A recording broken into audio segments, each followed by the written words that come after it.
multiple destinations right now.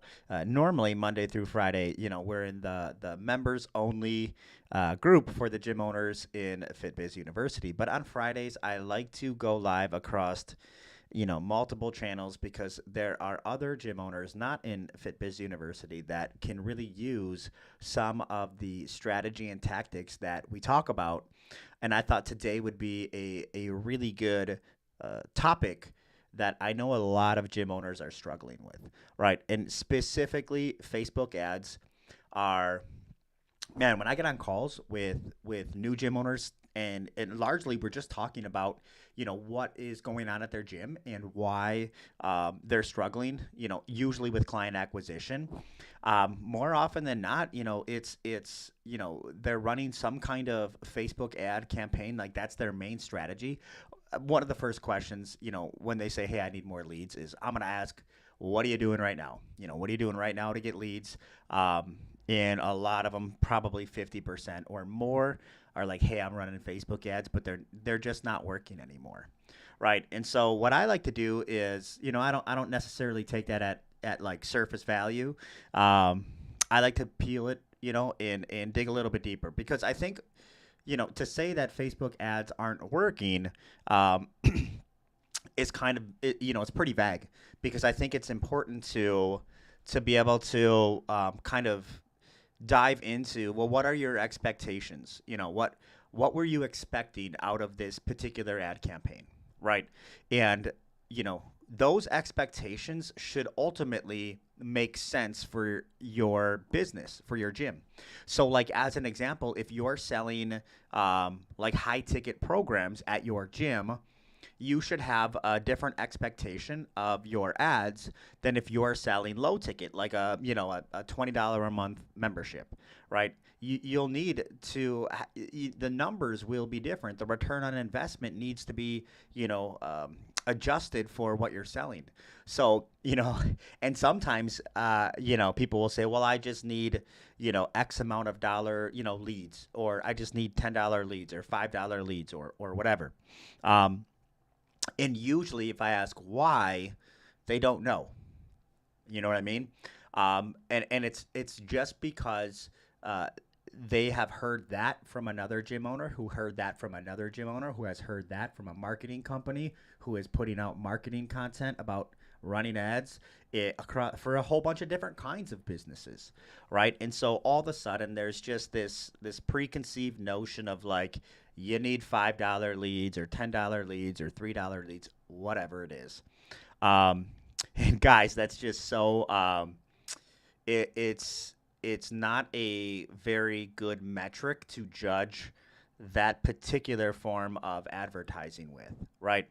So let me give you a real world example of what I mean. Okay, so let's say that you are saying, hey, I want to run a Facebook ads campaign. Okay, cool. What do you plan on selling? And so if the answer is, well, I plan on selling 12-week transformation programs for $1,200. Somebody comes into the gym, and again, this is high ticket. We'll do an example of low ticket as well, but let's just talk about high ticket. So hey, I'm selling a 12-week transformation program. Somebody comes into my gym. They're gonna know that I'm, maybe they don't know the price, but I've been advertising this 12-week transformation program, and I'm gonna sell them a $1,200 program that includes, my personal training and my boot camp classes and my nutrition and my accountability and all this stuff. Okay, cool, got it, Roger. That's what we're gonna be selling. Okay, so now let's work our way, backwards to the top of the funnel, because that ultimately that's the bottom of the funnel. Like that, when we acquire a customer, we know that at minimum, our lifetime value is going to be $1,200. Okay, cool. So how many? What would be a reasonable return on investment for you from this campaign? Okay, let's just immediately identify what the objective is. What would be reasonable? And you might say something like, okay, well, it would be if I could double my money, that would be awesome. Now again, that's That's fucking great. If you can double your money on the front end, because maybe these customers continue. Likely they will be, right? So if I could double my money, okay. So, in an ideal world, how many of these do you think we're gonna, sell? Well, we won't even talk about how many units we'll sell. Let's just talk about one unit just to keep it, you know, just to keep it, easy. So, so let's say that you want to double your money. So that means that you're willing to spend $600, right, to make one sale, right? That would be doubling your money. Okay, so how many appointments do you think you'll need to see in order to close somebody? And you're like, okay, I'm fairly good at closing. Okay, so let's just say if you put you know 10 people in front of me, I'm going to close five of them. Okay, so you're closing at 50%. So to close one person, we need to see two. Right now, again, I'm just trying to keep this very simple. All right, so two appointments. That's what we need from this campaign. Okay, so of the appointments that are on your calendar, typically, how many of them show up? And you're like, well, my show rate's not very good. So let's say, and I'm going to use some pretty, you know, easy math, but let's say if there's three appointments, only one of them showing up. Okay, so that's a 33% show rate, right? So that means we'll need to have six appointments on the calendar, right? Because we need two to show up because we're only going to close one of them. So we got six appointments, right? So of those leads that we get, right? How many of those typically would even schedule an appointment? Oh, okay. So, if I end up getting 100, let's just make it easy. If I get 10 leads, I probably only get, I don't know, four of them to even schedule an appointment. Okay, so 40% schedule, right? So that means that, if we need to get to six appointments, that means that we need to have roughly 15 leads, right? Because 12 leads would give us, 50% schedule rate. Let's bump it up a little bit. 15 leads. That'll give us about a 4% or a 40% schedule rate. And we know that we need six appointments. Okay, cool. So we're at 15. We need 15 leads. Okay. But let's say that you want to double your investment, right? So you're saying that you would be happy if we spent $600, and got you 15 leads, right?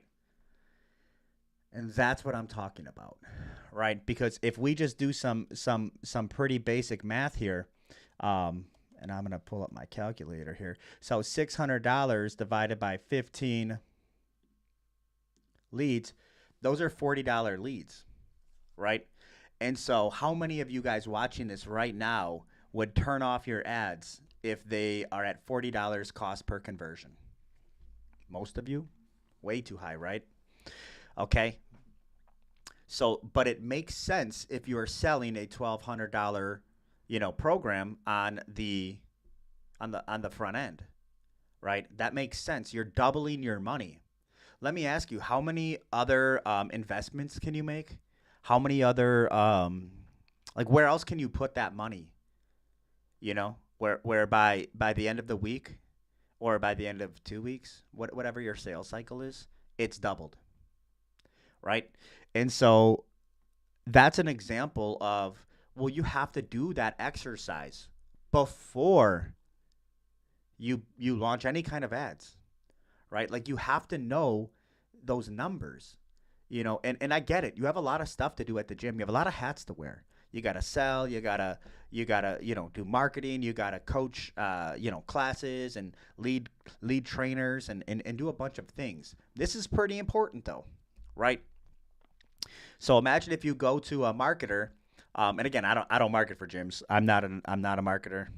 Not a big fan of marketers. Not because of they're bad people. I just think it's really easy to do. But again, like, you know, you could be selling these programs and saying, well, I'm not gonna, I can't afford anything over a $10 lead. It's like you don't know what the fuck you're even talking about, right? You're just saying a number that you picked because you've heard someone else say that number. A $10 lead you can literally 4x all of this, right? I mean, because we're talking about a $40 lead, right? And so that means if you got $10 leads for the same $600, that you spent, you'd literally 4x. You'd sell four programs, instead of one, meaning that you make $4,800 off of $600, and like that's your requirement. No, I must do that or I won't run ads. You know, but on the adverse, right? Let's say that you're selling something lower ticket. Okay, so here's an example. Here's another example, right? Um, let's say you're selling a let's say that you're selling a free trial, and then your goal is to convert them into your membership at $150 a month for like your unlimited CrossFit or something. Okay, so you know now and I won't do, yeah, I'll do the math. Fuck it. Let's say that you're like, okay, I need to, I want to at least break even on my ad spend, because I know that once I get them in a membership, I know that they're gonna stay. Right? That's a pretty common, it's a pretty common thing that people will say that they'll be okay with, they'll be happy with, right?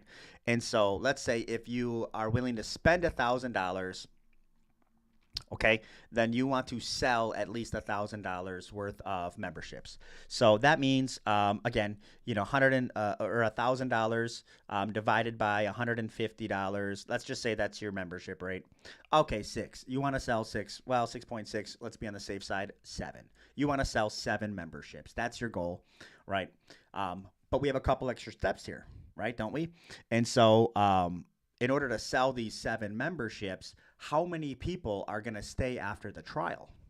That's another number you have to know, right? Because we're not necessarily selling directly into a membership here. Most of us have some kind of other mechanism, right? And so, we're kind of converting them or something, right? So now let's just say 50% of them stay, right? Let's just use 50% as an example, right? Well, now we know that we need to at least close 14 people, right? Well, that's a lot different, because doing the same math, now can you afford $40 leads? Same exact scenario, same schedule rate, same everything. But could you afford $40 leads? No, because it's not going to, it'll end you with one close, right? Assuming the same close percentage, assuming all of that. And you can play with the numbers, guys. You might be able to say, oh, well, I'll close a little bit higher because it's a trial. Totally might, right? But you get my point. It's like, could you afford $20 leads? Well, no, because you'll end up, if you did the same math, the same numbers with the same spend, right? Let's say you spent $1,000, right? And you end up getting in $20. So 1,000 divided by 20 would give you 50 leads, right? So let's say that you have 50 leads, right? And we know that only 40% of them schedule, right, guys? So and I'm using the same numbers, right? So now we're at 20 appointments. And you know that we're closing at 50%, 0.10, right? Okay, so I'm sorry, 10 closes, and you know that only half of them are staying, right? So that's five.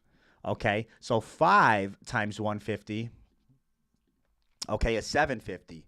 That's how much money you put in your pocket, but you spent 1,000. So again, same scenario, right? But a different ticket price, and now you're losing money. Instead of doubling your money, you're losing money, right? And so my whole point to this is you can't just pull numbers and say, I need this cost per lead, right? Especially if you don't know the other numbers involved in the pipeline of client acquisition, right? So it's going to literally start at cost per lead, and marketers start before that. Marketers are going to start at cost per click, maybe even cost per impression, right? Then we have cost per click, then we have cost per result, then we have cost per appointment scheduled, then we have cost per appointment showed, then we have cost per appointment close, which is cost of acquisition, or if you have another step after that, which is like if you have a trial or something, I wouldn't even consider it being a cost of acquisition, right? At the closed trial, they are not even paying you yet. So then you might have cost of acquisition, cost per trial, cost per acquisition, that's way down on the other end, right? And so if you want to track each one of these numbers, and if you don't know these numbers, then likely you're not going to be informed to know if your Facebook ads are performing or not, right? So with that being said, I think that in general, what we all know is that it's getting more expensive to run ads on Facebook. It just is, right? The cost per impressions at the very top are increasing, right? Which is the cost per eyeballs, right? It's the cost to put your stuff in front of the the social network, right? Of everybody that's on there. And because there's more and more people advertising and putting more and more money towards advertising, but the the amount of eyeballs is finite, right? It's not growing exponentially, and it's even growing at a lower rate than probably past years. Your cost is going to increase, and that's not a good thing or a bad thing. It just is. But what I do recommend is if you're going to use Facebook as a way to market and advertise and spend money, you have to know these numbers, right? Or you're either going to give unrealistic expectations to yourself or whoever's running your ads for you, right? Or you're going to constantly feel like you don't know what's happening with your money, right? So, but if you do know these numbers, then it doesn't really matter what anybody else is spending or what they say is good because their situation might be completely different. I mean, think about it. They might even have the same exact fucking thing that they're selling, but for whatever reason, like the gyms that I work with, their show rate's at 75%. Well, because of that metric, it changes the whole thing.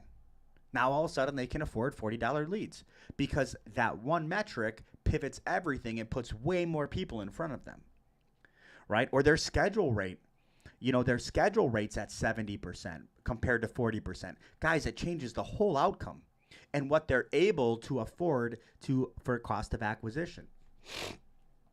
Or maybe they are purposely running what some industries call a loss leader, right? They're running something that they know they're going to lose money on the front end, but they know for a fact with data and numbers that X percent continue at X percent this rate. So it's a safe bet for them, right? They know that their customer lifetime value, they know that, they're going to lose that $250 on the front end, but they know 80% continue at $2,000. At that point, who gives a shit, right? So I articulate this because each one of these factors plays a massive role in what you consider to be a successful ads campaign or not.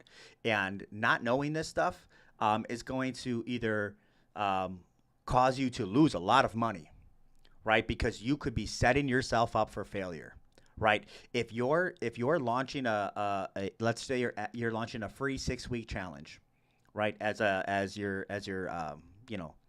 What you're selling at the gym, and you don't know the numbers behind this pipeline, guys, you could end up losing a shitload of money if you're spending $20 to $30 per lead, right? And the marketer's telling you, oh, that's average, that's normal, for this offer, right? But there's a lot more that happens off after the cost per result, right? You have to consider the schedule rate. You got to consider the show rate. You got to consider the close rate. You got to consider the stay after the challenge rate. All of these things are considerations. And you have to consider the type of person that's walking into the gym, right? Every $20 lead, every $30 lead is not the same, is it? Right? And so I think that, you can't just, you can't just have expectations for what you think is going to be a good campaign if you have no idea of any of those numbers, right? What I like to do is err on the side of caution, and let me explain that. Now, this is getting to the part of like what I would do, right? So what I've been recommending to gym owners, because most of them don't know the numbers and won't dedicate the time and effort to create some kind of a system to always know those numbers in real time as they are running ads. Right now, we give that to you as part of FitBiz, but before that, you would have to you can do it on a simple spreadsheet. So at each stage of the pipeline, what is your cost. It's important to know that so you can get your ROI, right? And not just your ROI on the front end sale, but your ROI compared to your average lifetime value. That's really where a business makes its profit, guys. But anyways, what I like to do is err on the side of caution and say, look, if you're not going to know any of this stuff, number one, let's freaking diversify and run all of the organic stuff first, an organic first approach. And let's use Facebook as a supplement. I very much look at, like, when I'm looking at marketing for a gym, a local brick and mortar business, I very much look at it like, all of the organic channels that you can use. And organic means non paid, right? It means things like signage and your website and SEO and your referral program for members, the expectations you set for your team and how many they're bringing in, right? Your events and your challenges that you run at your gym, not for cold traffic, but for your members, right? Or what about your, your local health and fitness fairs that you host at your business, at your gym, right? What about all of these things that get the word out, right? And get a lot of people in all of these costs. They don't cost anything, right? You should have all of those pipelines really dialed in, SMS and email campaigns. I mean, wow, how many of you guys have a massive list of old leads that never opted in, or old members that, if you presented a brand new program to them, they'd be like, hey, I'll hear you out on that. What assets are we sitting on here? Let's explore all of that stuff. That's like our healthy diet, right? And Facebook ads are much more of like our supplements, right? And you can't just pound a whole bunch of freaking supplements and expect to get shredded. You got to eat clean. And you can't just expect to run nothing but Facebook ads as your number one marketing strategy, putting all of your eggs in one basket, and expect to have this gym that's growing at the same rate as the gyms that are doing all of this stuff. It just won't happen, right? And so I very much look at doing those things first and then saying, okay, if that's still not enough to reach our goals, then let's run some Facebook ads. But before we run some Facebook ads, let's make damn sure that we're clear, crystal clear on the expectations of how this campaign performs. Starting with, what do we intend on selling? How do we intend on getting those people in front of us to sell this thing? And based on what we're selling and the conversion or whatever that is, this is the amount that I can afford to spend that is reasonable, where I'll still make money. So anything past that amount doesn't make any sense. Turn it off. Anything lower than that amount, the lower it gets below that amount, the more sense it makes, because your return on investment is so much higher. Freaking scale that thing, right? And so I recommend doing, starting off with very low cost per acquisition ads, like lead magnets and stuff like that, and having a very good system on the back end to introduce your offer to them and capture them in a much more organic way. And so we dig super deep into that, in FitBiz University. But hopefully for the people that aren't in the program, that are just kind of watching this, it helps some light bulbs go off. Because if you're just running ads on Facebook, showing them your offer, the ads I run on Facebook, I don't show them my offer, right? I get them into my world.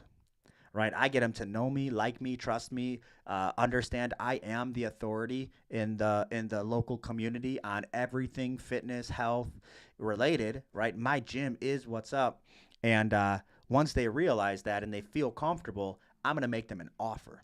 Right now, I'm not gonna make it to them on Facebook. I'm gonna make them a direct offer. When you make an offer on Facebook, you're making an offer to many. Right? When you make an offer on email or a text message, it's a one-to-one offer. It's me, Joey, offering you, Susie, a chance to test drive my transformation program. Right?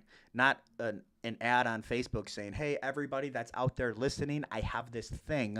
Click on it and do this thing. That is the most expensive way to do it. It's the oldest school way to do it. It's likely mathematically not going to work. Again, most people aren't even doing the math, right? But if you did the math, and we played around with a little bit of math today and kind of showed that you'd be losing money if your cost is at around, $20 or more. And again, there's variables, there's markets, there's all those variables. But, to just give you a general idea, you're likely going to probably not make money um, doing that, but you might have a very good back end, so it still makes sense. But anyways, I think it's a high risk way to, um, to grow the business. And guys, that's not even that's running the ads yourself, right? It's not even considering if you actually have to pay somebody to run the ads, because if you have to pay somebody to run your ads, well, shit, now you have to add that amount to your cost of acquisition, right? And if they're using some kind of a software or pay per show or something like that, guys, that's where you can get really crazy cost of acquisitions. When you start adding all of these things up, I mean, you really have to be selling high ticket stuff on the front end for it to make sense. And a lot of gyms just aren't, right? And so you're ending up in a strategy that, mathematically doesn't make any sense. And you should have never started it, but you didn't go through that exercise, or at least set those expectations with the marketer. You can say to them, like, look, hey, this is what I'm going to sell, right? And so based on, what I'm going to sell and the price point and what I normally keep, like you know, I need leads at this amount, and I need at least this amount to schedule for this to make any sense. So how long do you think it would be? What's a fair expectation for us to be able to hit those KPIs? And then what happens if we get to that point and then we're not hitting those KPIs? Right? And those have to be real numbers, because a lot of the times these marketers, first off, like, they're going to tell you what to sell.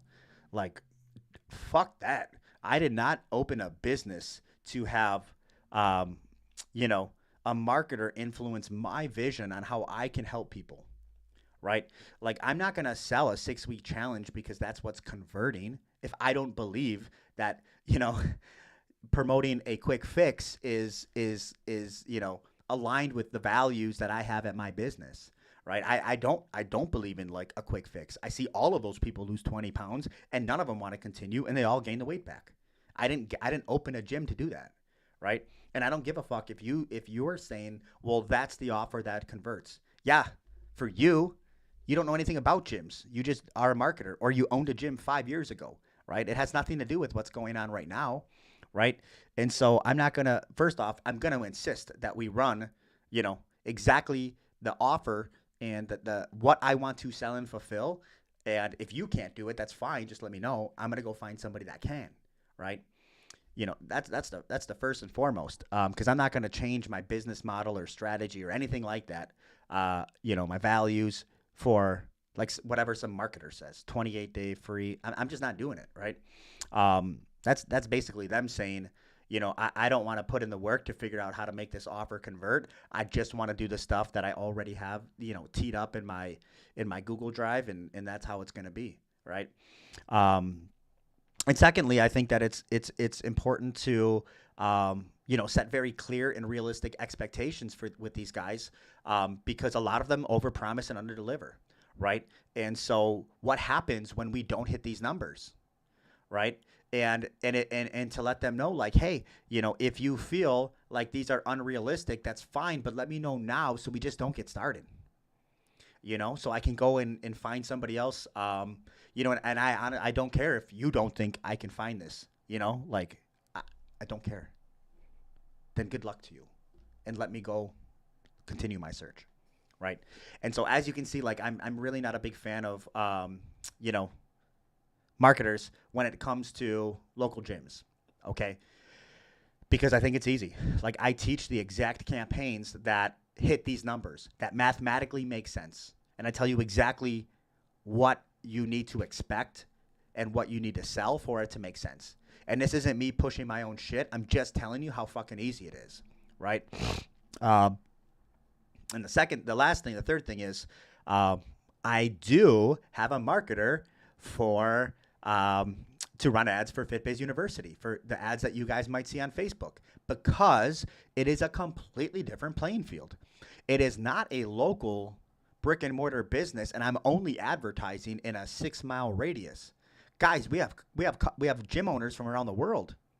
We're marketing on a international, landscape. It's incredibly competitive, and the level of detail of which I need to know in order to be successful is beyond the level of comprehension that I deem is necessary for me as the entrepreneur to have, right? Because I do have to still learn about a lot of other shit, right? I got to learn mostly about what's working at gyms right now, right? And so for me to push that stuff aside, and dig as deep as I possibly can to be sufficient enough to know how to market on a global, landscape, it would be doing a disservice to all the gym owners that I am helping, because I'm not putting my attention on them anymore. I'm putting them on how to market internationally, right? And so for me, it makes sense to just hire a marketer. But guess what I did? I set very clear expectations. This is what I sell. This is my closing rate. This is my show rate. This is my, all the way forward. So I need to have this cost per conversion with about this schedule rate. I usually give them the schedule rate too, because a lot of the marketers are going to be responsible for that scheduling, right? If they're not responsible for it, then don't give them that KPI. But if they are responsible for that client making the scheduled appointments, then that's a KPI that they need to hit as well. So before you say, hey, my Facebook ads aren't working, right? Before you say that, be able to articulate to yourself, to the marketer, to somebody new that you're looking at speaking with, be able to articulate, why they're not working. Well, they're not working because I sell this thing and I can't get leads cheap enough to sell this thing. Okay, cool, right? Because it might be an easier path just to sell something more expensive. And if you're like, hey, my gym, I don't believe in that. Okay, cool. Then you're right. It's not working. Like, you got to turn those things off, But at least be able to know that, especially then if you're going to go and hire somebody else to run ads, the same thing's going to happen again, unless you give them a clear expectation of what you need and why you need it that way. Or you just pivot and take a different route and say, look, I'm just going to try to do this without running a maximum amount of ads, because there's a lot of organic ways to do the same thing. So anyways, guys, appreciate you. And this was a longer one, but hopefully you found some value in it. And if you did, awesome. Give it a like, give it a thumbs up, give it a comment, whatever. And I'll see you guys next Friday for everybody. But then if you're a FitBiz University member, you guys know I will see you every day at 1:30 or 1 o'clock to 1:30 Central Time, Monday through Friday.